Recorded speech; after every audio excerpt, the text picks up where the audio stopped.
I met this man who had seen me somewhere, and he said, I understand you're a Democrat. And I said, oh yeah, I am. So he said, would you like to run for office? I thought that was a joke. How can you run for office? He said, well, no.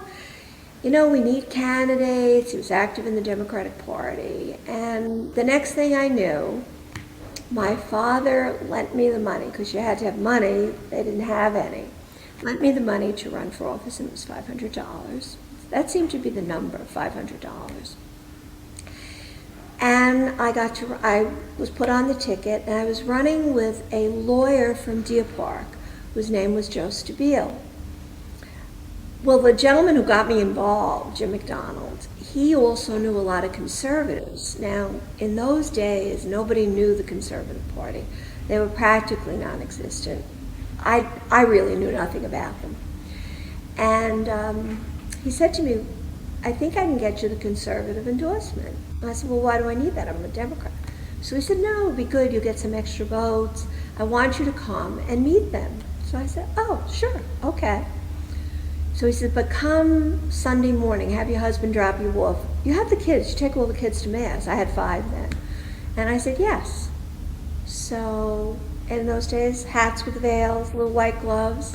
They never asked me a question about what I believed in, anything. They just thought I was nice. I was obviously a Catholic woman of Irish descent. That was good. And they gave me the endorsement. So then Joe Stabile, who was running for supervisor, realized that this might be a good thing, because they came up with this very aggressive young guy, kind of looked like a Bobby Kennedy, who was running for county executive against H. Lee Dennison. So his name was Jack Conroy. He was from Babylon Village, and he was very articulate. He was attracting a lot of press. So Joe wanted then the conservative line, because he thought, well, maybe they'll bring in more votes than we expect.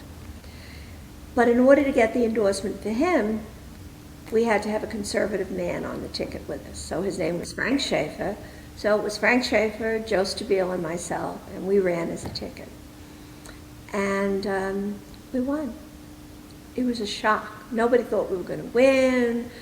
It was from out of the blue. We got 10,000 votes on the conservative line, and that made the difference. So then here I was. I was an elected official at town hall, a councilwoman, a man. We were men in those days. We weren't allowed to be women. We had to be a councilman.